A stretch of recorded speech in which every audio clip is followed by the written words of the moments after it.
Over the last few weeks, I've been building this series up to reach this video right here, titled The Third Age of the MMORPG. Now, this is what I believe to be a new golden age for the genre that I've invested so much time into over the last 2 decades. Now, all of these videos together, I believe, tell a rich story about the state of the genre, and that only a few years ago was commonly believed to be a dying genre, if you go by the subreddit alone. Now, if you haven't seen those videos or don't have the time to watch them, as a brief summary, there have been 3 ages of the MMORPG. The first age was the genre was born age. This was built off the power of the internet, and new experiences were discovered by players. In reality, depending on who you ask, this is considered the golden age of the MMO, when everything was new, fresh, and ideas were allowed to run rampant. Now, this takes us right into the second age. This is when World of Warcraft came on the scene, and this was a cultural phenomenon kind of game. Regardless of how you feel about it today or how you felt about it in the past, WoW's contribution to the genre as a whole is both positive and negative in terms of making it such a mainstream thing where I talk to gamers who've never been a gamer before and haven't been since. They just played World of Warcraft to now, where people essentially have this as the lexicon of the genre itself. In fact, if you make an MMO today, there is tribute you have to always make to World of Warcraft, because if you don't, it doesn't translate as well. And I know that statement's not going to sit well with some of my Final Fantasy brethren, as I came in with Final Fantasy 11, but we'll get to that more in a second. But note that the keyboard setup, the hotbar setup, there's a lot of things that you have to commonly set up because they've defined a common language within the genre, and that's just a statement of fact. Now, the third age is the age that we're in now. This actually began because of a lot of reasons. We're seeing the new dawn of the MMO as a whole, and I hope this video actually helps that explore that idea with you, to share some hopium, if you will, but to also look at how the genre has changed and the impact that it's had on me and you, the MMO player. Now, this video is going to focus in on kind of 3 themes: technology, investment, and overall desire, kind of running through the entire conversation. Now, those might not necessarily seem connected, but I do believe by the end of this video, you'll at least understand my thought process a little bit better. Now, I'm not trying to sell you my ideas, but I do hope to get your ideas on these subjects too. I'm a big believer in discussion, and it's my passion when it comes to video games. So with all that being said, hello everyone, my name is Brian, and if you are a returning subscriber, well, hello. That's what you get for subscribing, by the way. Free compliments and sometimes awkward double hellos at the start or midpoint of these videos. That's kind of a longer intro. But just as a note of myself, for those who don't know, I'm a software engineer. I have a background in video game design. I built a few personal games for myself, and I'm actually looking forward to teaching my kids how to build their own games too. I'm a father of 5, a YouTuber, a software engineer, a cartoonist, and apparently a amateur stand-up comedian. These are the things that I do. Whether they are all connected or weird or cool, it's really up to you. Now, I've been playing the MMORPG since Final Fantasy 11, and the majority of my MMO experience is personally tied to Final Fantasy 11 and Final Fantasy 14, but I do have lots of love and passion for Guild Wars 2, New World, Lost Ark. Not necessarily a big WoW guy. I'm not going to try to dunk on WoW in this video, but note that that's going to come up a little bit. And a huge Destiny fan. Now, whether you classify Destiny as an MMO or not, the developers do. It's going to be an interesting future for that genre and game, so we'll explore that later in future videos. Now, I personally reject a lot of the common thought around MMORPGs today. Right and wrong, I'm going to own that and how I perceive this, and I'm going to tell you exactly what I think and why I think the way that I do. Now, I do look at things both as a player but also as a developer, and like everyone else on the internet, I try to fill in any gaps of knowledge that I don't know. For example, I don't know what Square Enix is doing and meeting behind the scenes, but I do fill in with life experiences based off of what they have taught me and what they've said, and try to give you the best analysis possible.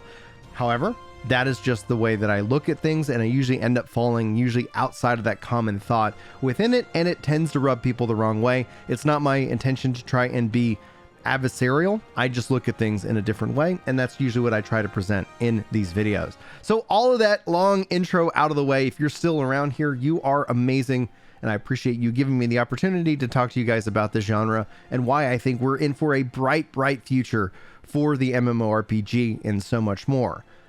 So how did we get here? I think that's really the key aspect, because this sets up where we're going.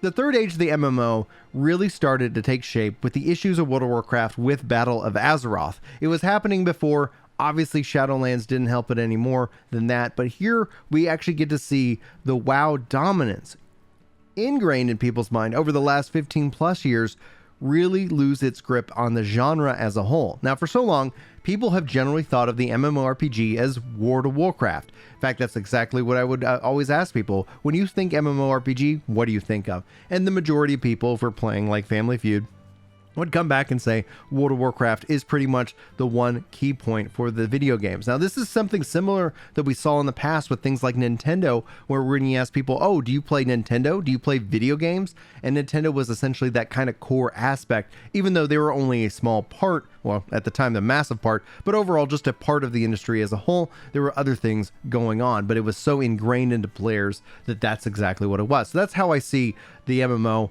before and going into it. Now, this is really good that we're actually seeing this kind of decline and rebalancing within it, because the longest time, WoW could not be beaten. No matter how many people put out however many clones, it would never dethrone it. Rightfully so, because you're offering something less for something saying, hey, you're ingrained in this community. Now, in the end, WoW actually dethroned itself. But don't misunderstand me. I'm not trying to sit here and hate on WoW. It's not something that you're hearing. I'm looking at it from a pure investment in the genre as a whole.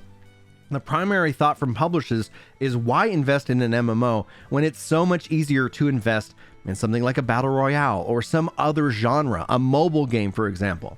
Now, MMO players are fiercely loyal, and even if they do like check out your game, because that would happen and WoW clone would pop up, people would go check it out, it wouldn't have everything, that you want, and you would just kind of return to your home base. Same thing I did with Final Fantasy XI all the time. And obviously them not sticking around and asking for more money just ended up telling everybody like this was a genre that was done. Like we've set the standard, the mold. There really isn't going to be a lot of playing space, a lot of room for that. And this has since changed. The playing field has actually now become more even out than it's ever been before. And MMO players have actually become more nomadic and seasonal for the game. We'll talk a little bit more of that in a second. But this actually allows for more games to have healthy interactions. This means from the player side and the publisher side as well. And thus, with this has actually allowed the industry to not become so top heavy, to where investors are sitting here and saying, hey, maybe we can make this kind of game, or we could try this kind of thing. And ultimately being told, yeah, it's not really worth the risk. They're not going to come play your game, or they're not going to stick around. So MMOs also don't exist in a bubble. So while this is happening with World of Warcraft, outside of the genre, obviously you have a lot of things that are happening. They aren't as novel as they were once upon a time. The original idea of these interactions and these attractions that the MMOs of being always online and offering a living world really didn't necessarily translate in the long run of things. But also because of that being more commonplace as a part of this living world, or these other games offering newer ideas and better attractions, they also offered, I struggled on that line, a better monetization, or a different kind of monetization, which ended up being more inviting in the long run. So actually, when we look back at the second age of the MMO, the age of WoW, it's non-stable in terms of growth. One of the core aspects that I've continued to argue as a parent when I look at this, at just the whole state of gaming, younger generations were not playing MMORPGs. When I sat down and talked to nephews, even into their 20s, the MMO was pretty much non-existent, not even something they were interested in, because it offered too many barriers to actually jumping in. Some of that can be considered a strength. I've talked to many of you guys about how communities around MMOs, especially with subscription fees, tend to be more, I guess, awesome. and that's my experience too. Whenever I've jumped into previous free-to-play MMOs, generally it's just a bunch of people just like, I'm not really invested. I'm just here to cause chaos, and going on from there. But overall, we're starting to see the business models shifting and actually becoming more inviting. And we're seeing that within several mainstream MMOs like Elder Scrolls Online. If again, we can bring up Destiny in terms of its chaos and the problems that all of these have. No system that I'm mentioning with any of these games, guys, is 100% perfect. Every system is going to have its flaws, and even the subscription model itself has its flaws, because ultimately, if people aren't coming into the genre is just aging out. You're not getting younger, and if you are, you should totally share and tell me how in the comments below. I'd love to figure that out. But beyond that fantasy itself, the fantasy around MMORPGs hasn't really offered anything new that other genres haven't been more willing to explore. Investors have been obviously more willing to put money into it because they're seeing easier returns on it. And so these MMOs haven't existed in a bubble. So this might seem personally like a bad idea for old school players. Obviously having MMO players become more nomadic, more seasonal overall. And it's not that all of us are going to be more nomadic or more seasonal. There's still going to be players that are going to be fiercely loyal to game X. But if they're willing to try out game Y or game Z, then ultimately it's going to be better overall. The reason I'm so positive on this is because I don't see that like a subscription-based MMO as being completely gone. I see it completely being an option that players can have, but having a more flexible business model and going away from having to have people log in each and every day, kind of essentially burning them out to the point where they're just done, is changing. And I see gamers shifting more to that seasonal flow. And this is obviously, I think, being led by some of the ideas that we see with Yoshi P and Final Fantasy XIV, as its model is more optional content as opposed to like, here's your job, you got to do this, you got to keep getting that daily active user coming back and back and back again each and every day. Now this might seem obviously like a bad idea for old school players out there like myself, but in reality, like, those players are still going to exist. They're going to exist continually to like play the game that they want. And I'm not advocating that they have to become nomads, but when we look at the numbers, when we look at how people play games, yeah, they kind of tend to hop around, and that's actually very healthy for the genre. I think it's very healthy for the player. And the fact that they're also willing to return at some point gives them a healthier approach. Whenever I'm feeling kind of tired of a game, rather than continuing to stick with it until I get over that burnout, I can pop in, enjoy something else, and actually return and be excited about returning. And the fact that we're seeing that kind of flow within the genres itself, or especially the MMO, is actually a great idea, because it helps the good ideas, the new ideas, things that people are willing to test, float to the very top, and it lets a bad idea come along and not completely crater a whole game. This essentially reducing risk, because risk is something publishers like to avoid, and because of that, they can actually experiment with new ideas,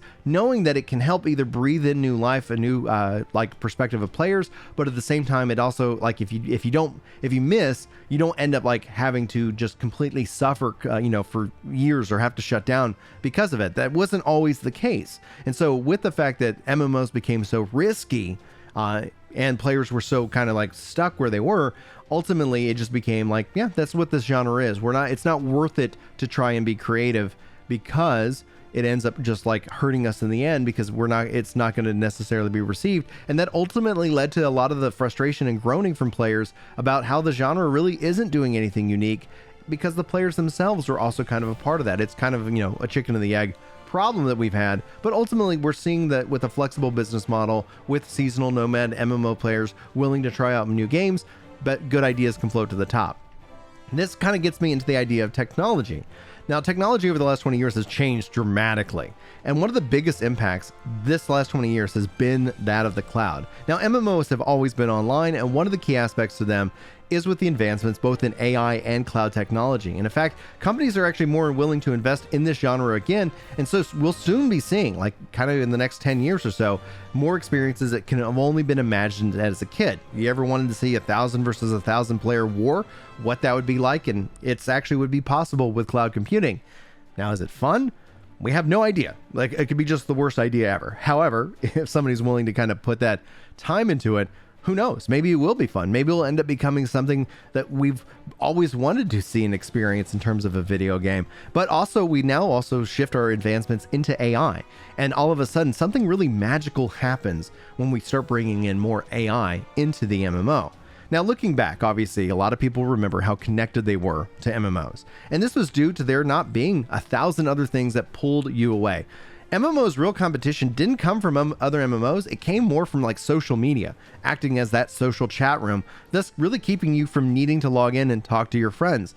But here we are, and I think AI can actually bridge the gap between the old school and the new. So here's how.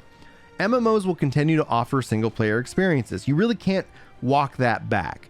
It's very healthy for me, as especially somebody who's busy. Maybe I have a little bit of time, I can log in and I can play a little bit. And rather than sitting here and say, well, I don't have time to form a group to go and do this, it's going to take just 2 hours to get ready to go do the thing that's going to take an hour, I can just go ahead and, go into this other thing that's going to offer something very quick. Hit me that nice quick bit of dopamine. This tended to be, you see a lot of players migrate to mobile or other genres. So I don't see the single player approach to having some MMO aspects in there going away. Now, I do see something like maybe the Drivatar system from Forza, I almost said Final Fantasy, coming in, meaning that as I play the game, friends could actually take my AI out there on adventures with them, especially let's say you're running late from work, you got a family, you got things that come up, but your friends need you for a raid. Well, not really an issue. Just bring my AI warrior along, and when I get home, maybe I just am able to pop right in and join them in progress and take over for my AI. Now imagine a world being connected by a digital self representing you in these persistent worlds, powered by you, the player. This will allow these games to balance you for parties, saying that you should be able to bring your friends and that the player has to choose to play with real people, or maybe their AI, friends that aren't even on at the moment, or maybe even a blend of both, being able to take real people and some AI to kind of fill in the gap. From a game design perspective, this would allow developers to balance the MMO around that mindset rather than have to sit here and balance it out completely so that a single person isn't going to get destroyed out in the open world. You could say, hey, this game is going to kick your butt, and so it's best to take friends or take robots with you at any point in time. And I think that's going to be something that you could end up seeing a little bit health bring back. Yeah, you're going to play with AI. Yeah, you're going to play with friends, but it ultimately gives you the flexibility. And so from a design perspective, it helps even things out in a more, I guess, living world kind of perspective. But obviously, we'll have to wait and see. I personally believe that this is where we're headed with the MMO. It's going to just take a little bit of time to get there, and I'm personally very excited to see how that ultimately plays out in the long run. Now, before I move into the last kind of idea, desire, hopefully you felt like desire is listed throughout all of this. The fact that we're seeing publishers put in items, the fact that we're seeing new MMOs being created and being talked about and being covered and being watched, all of these things I think are incredibly positive outlooks, incredibly positive data points for the genre as a whole. But there's another thing that I kind of want to bring up, and obviously it's the conversation of NFTs, and that's something we've covered here a little bit on the channel. It's something I personally expressed my reservations about, especially as how it would impact games. But kind of tying back into that point of the AI, imagine your AI digital self being able to be represented across multiple games. The only way that would be possible would be with something like an NFT. Now, NFTs in and of themselves are a very touchy subject when it comes to games. I'm not advocating for MMOs to be NFT related, but I do see a future where we see NFTs being brought into MMOs, and that's just one idea baked off of this obviously like theoretical game design piece that I just covered. I just wanted to kind of put that into your mind, because NFTs aren't pictures of art. That's one of the things that is representative, and I think Josh Strife did a good video breaking it down in terms of what he referred to the queue. But NFTs also represent some computational power, and it represents some flexibility and freedom. And not saying that that's essentially where it needs to happen, but note that I'm going to always try to bring perspective to the conversation, as opposed to, again, like I said at the beginning, just kind of jumping onto one thing. NFTs are both good and bad. There are things that are positive and possible because of them. There are things that are negative and because of them. And then when you look at that aspect and have that conversation, it's difficult online because I know it ends up becoming a hot button option. So I did want to bring it up here because I'm sure that people are going to ask, what do you think about NFTs? How do you think that's going to impact the future of the genre? And at the end of the day, I honestly don't know. It seems like that might be another video I can explore more detail as that future comes more into vision. Right now it's more ethereal. I'm using ethereal, and I know there's Ethereum out there, but note that I see that there are some things moving that are generally curious to me. And again, once it becomes a little bit more clear and I can provide you some real good analysis, I'd like to bring that up in a future video. Just let me know if you're interested, and I will see what I can do at some point, maybe this year or next. We'll have to wait and see how this year plays out. Anyway, I did want to talk about desire.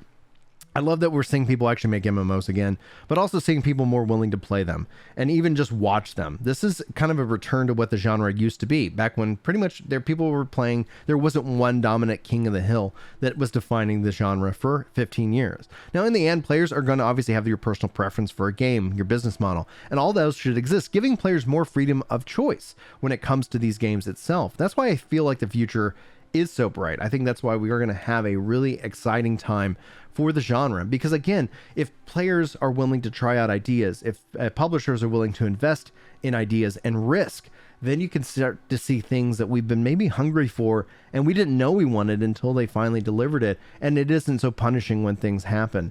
And then again, like at the end of the day, when it comes down to game development, when we talk about project management, the thing game development versus project management has to bring to the table is passion. It's desire. It's to have the people who want to make those kind of games, because there are people who want to play those kind of games. And generally when you are able to deliver on that, that's usually when you kind of find magic in the bottle. It's rare and it's hard. And that's one of the hardest things for games to do, is kind of deliver on that aspect, being able to surprise and at the same time not necessarily overwhelm a player so they're willing to check it out, give it the time it needs, and hopefully it grows from there.